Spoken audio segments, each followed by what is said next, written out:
সম্মানীয় ভারত সরকারের মাননীয় রাষ্ট্রমন্ত্রী, বালুরঘাটের লোকপ্রিয় সাংসদ,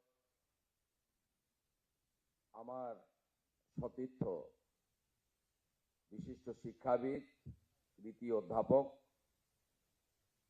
ডক্টর সুকান্ত মজুমদার, বিধানসভায় আমার কলিগ, কাশীপুর বেলগেছিয়া কেন্দ্র থেকে জনগণের আশীর্বাদে নির্বাচিত বিধায়ক মাননীয় Ritesh Tewari, honourable general manager eastern railway, honorable DRM and other officials from various central government organizations, I would like to convey my best wishes on this meaningful occasion. আমাদের যারা আজকে রোজগার মেলায় মাননীয় প্রধানমন্ত্রীজির শুভাশিস গ্রহণ করে যোগ্যতার সঙ্গে ভারতবর্ষের নবনির্মাণে যুক্ত হচ্ছেন, তাদের প্রত্যেককে আমি অন্তর থেকে শুভেচ্ছা অভিনন্দন জ্ঞাপন করি। আপনারা এর আগে আমার আগের যিনি বক্তা, তিনি ইতিমধ্যে অনেকগুলি এই ধরনের রোজগার মেলায় উপস্থিত হয়েছেন ভারত সরকারের মন্ত্রী হিসেবে, এবং তিনি খুব স্পষ্টভাবে তার অভিজ্ঞতার ভিত্তিতে এখানে বক্তব্য রেখেছেন যে মাননীয় প্রধানমন্ত্রী নরেন্দ্র মোদীজির নেতৃত্বে, উদ্যোগে, ইচ্ছায় স্বচ্ছতার সঙ্গে যেভাবে মেধাযুক্ত ভবিষ্যৎ প্রজন্মের আমাদের যুবক যুবতী ভাই বোনেদের কর্মসংস্থানের সুযোগ তারা পাচ্ছেন, তার ফলে আমাদের ভারত সরকারের মাননীয় প্রধানমন্ত্রীর নেতৃত্বে যে স্বপ্ন, যে দিশা, যে নিষ্ঠা এবং যে দায়িত্ববোধ ইতিমধ্যে তা সব জায়গায় সমাদৃত হচ্ছে এবং প্রশংসিত হচ্ছে। আমি ভারত সরকারের কাছ থেকে আমন্ত্রণ পেয়েছিলাম রাজ্যের মুখ্যমন্ত্রী হিসেবে এই অনুষ্ঠানে অন্যতম অতিথি হিসেবে উপস্থিত থাকার। আমি সেই আমন্ত্রণ গ্রহণ করে এখানে আপনাদের কাছে দু চারটি কথা নিবেদন করতে চাই। বর্তমান সরকারের সময়কালে আগামী দিনে সরকারি স্তরে বা সরকার পোষিত বিভিন্ন সংস্থায় নিয়োগের ক্ষেত্রে আমরা কি চিন্তা ভাবনা করছি। ইতিমধ্যে আপনারা জানেন আমাদের খুব বদনাম হয়ে গেছে পশ্চিমবঙ্গের। Teacher recruitment scam, municipal recruitment scam, high court supreme কোর্টের হস্তক্ষেপ, 26,000 শিক্ষক শিক্ষিকা শিক্ষাকর্মীর চাকরি বাতিল, সব মিলিয়ে বিগত দিনে পশ্চিমবঙ্গে রিক্রুটমেন্ট সংক্রান্ত বিষয়ে আমাদের যে অভিজ্ঞতা হয়েছে, তার ফলে শিক্ষা, সংস্কৃতি, আধ্যাত্মিক চেতনার আমি মনে করি ভারতবর্ষের অন্যতম রাজধানী কলকাতা তথা পশ্চিমবঙ্গের অনেকটা ক্ষতি হয়ে গেছে।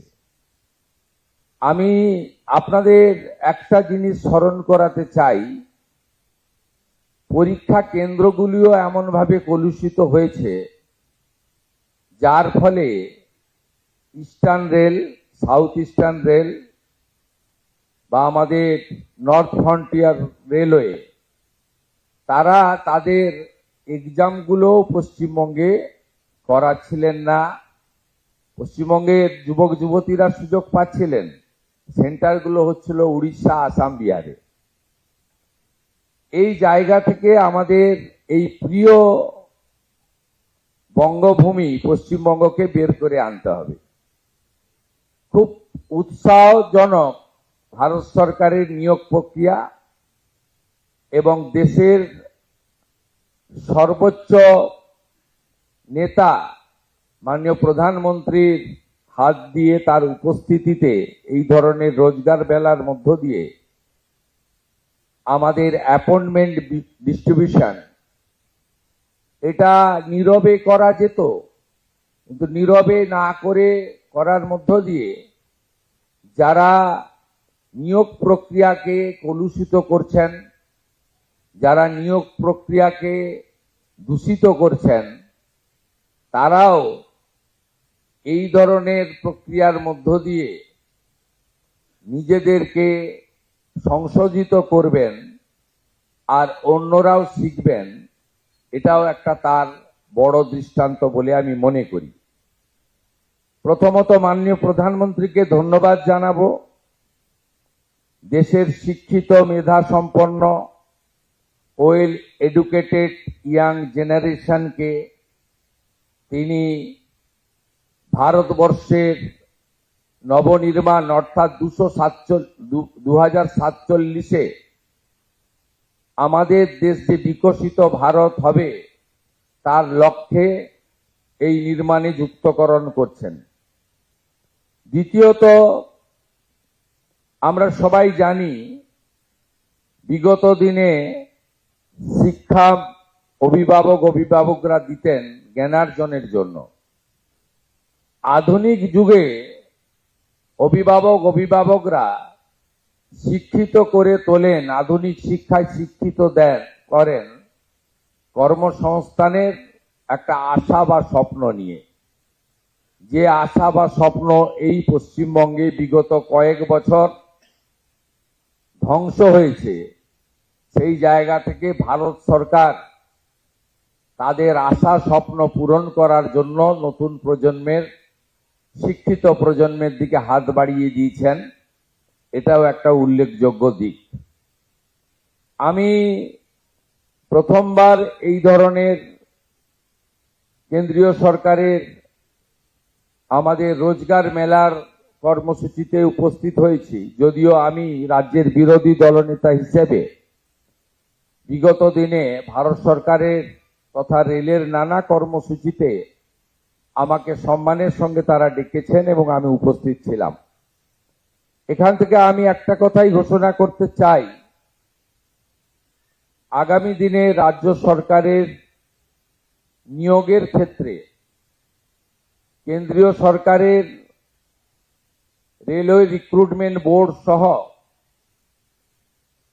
আধা সামরিক বাহিনীর নিয়োগ সহ কেন্দ্রের নানা সংস্থার নিয়োগের ক্ষেত্রে যে ধরনের সদর্থক উদ্যোগ এবং ভূমিকা ভারত সরকার নিয়েছেন, সেই দেখানো কর্মসূচিতে ডবল ইঞ্জিন সরকার পশ্চিমবঙ্গে কাজ করবে।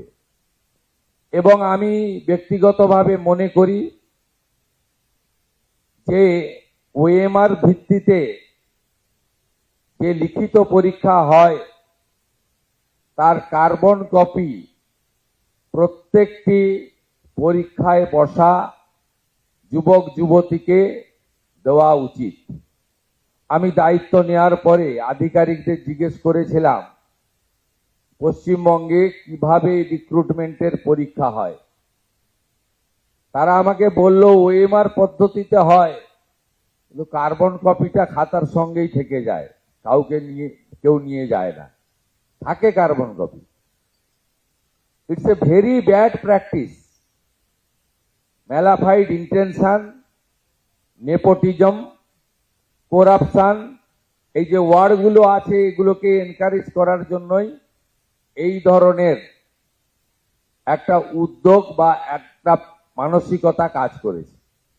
আমরা next 6 June all recruitment organisation of our state আমরা একটি সিম্পোজিয়াম করছি, যেখানে ভারত সরকারের রেলওয়ে রিক্রুটমেন্ট বোর্ড সহ তাদের রিক্রুটমেন্ট প্রক্রিয়াকে আমরা অ্যাকসেপ্ট করার চিন্তা ভাবনা করেছি এবং সেটা করব।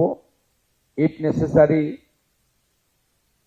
Will move A fresh recruitment policy in next budget session of our assembly. আমরা আগামী অ্যাসেম্বলিতে রিক্রুটমেন্ট পলিসির জন্য যে নতুন আইন করা দরকার সেটা করব। আমাদের উদ্দেশ্য থাকবে ওএমআর কার্বন কপি রিটিন পরীক্ষার আমরা যারা পরীক্ষায় বসবেন তাদের দেব, সে প্রভিশন আছে। আমরা রিটিন এক্সাম, একাডেমিক যে স্কোর এবং সাথে সাথে এখানে পশ্চিমবঙ্গে ওরালে ভাইভাতে ম্যাক্সিমাম নাম্বার রাখা হয়েছে। It's not good. ভাইভাতে মিনিমাম নাম্বার রাখা উচিত। এবং আপনারা আশ্চর্য হয়ে যাবেন, মানে বিদায়ী স্টেট গভর্নমেন্ট ডক্টর বাবা সাহেব আম্বেদকরের সংবিধানকে পর্যন্ত মানেনি। সংবিধানে ক্লিয়ার বলা আছে 100 পয়েন্ট রোস্টার মানতে হবে। এসসি এসটি এবং ওবিসি রিজার্ভেশন, সাথে ইডব্লিউএস এবং এক্সাম ক্যাটাগরি এবং ফিজিক্যালি চ্যালেঞ্জ, এই যে ব্যবস্থাগুলো আছে ওয়েস্ট বেঙ্গলে মানা হয়নি 100 পয়েন্ট রোস্টার। এর ফলে আমাদের SC ST originally OBC approve by the national OBC commission, physically challenge এবং যে 10% ইডব্লিউএস অনারেবল প্রাইম মিনিস্টারের সময়ে লোকসভা এবং রাজ্যসভায় অ্যামেন্ডমেন্ট করে অধিকার দেওয়া হয়েছে, সেটাও ইগনোর করা হয়েছে ওয়েস্ট বেঙ্গলে। আমরা চাই স্বচ্ছতার সঙ্গে লিখিত পরীক্ষা, আমরা চাই একাডেমিকের মূল্যায়ন ইভ্যালুয়েশন, আমরা চাই 100 point roaster, 100% implementation, it's a mandatory as per hour constitution. আমরা চাই যে ওরালের নাম্বারটা একটু কম করে স্বচ্ছতার সঙ্গে যাতে আগামী দিনে রিক্রুটমেন্ট হয় এবং তার স্কোর রিক্রুটমেন্ট বোর্ডগুলো ওয়েবসাইটে দিয়ে দিতে পারে, হোয়াটসঅ্যাপ মেসেজ দিয়ে অ্যাপয়েন্টমেন্ট বা রিক্রুটমেন্ট না হয়। তাই আজকের এই মিনিংফুল অকেশন, ইম্পর্টেন্ট অকেশন, যেখানে more than 50,000 unemployed educated youth will get the opportunity to serve our nation, এই ইম্পর্টেন্ট মঞ্চকে আমি খানিকটা ইউজ করে on behalf of the West Bengal State Government, our vision, our aim, our object, আমি খানিকটা আপনাদেরকে তুলে ধরার চেষ্টা করলাম। এবং আপনারা নিশ্চিন্ত থাকুন, under the great leadership of our prime minister, world leader, world most popular leader Narendra Modiji, বাকি 20টা রাজ্যে ডবল ইঞ্জিন সরকার যেভাবে চলছে সেভাবেই পশ্চিমবঙ্গের সরকার চলবে।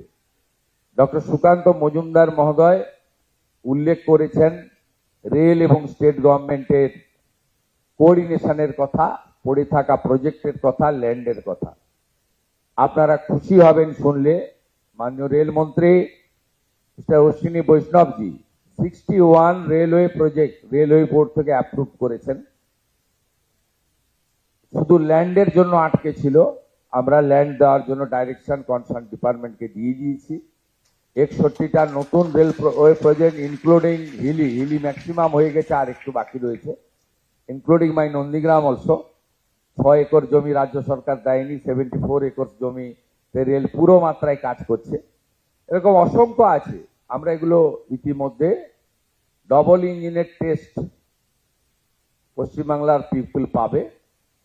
আপনাদের জোকা থেকে দমদম মেট্রো মাত্র 666 মিটার চিংড়িঘাটাতে যে আমাদের বটল ছিল, যে জটিলতা ছিল, সেটাও আমরা ক্লিয়ার করে দিয়েছি।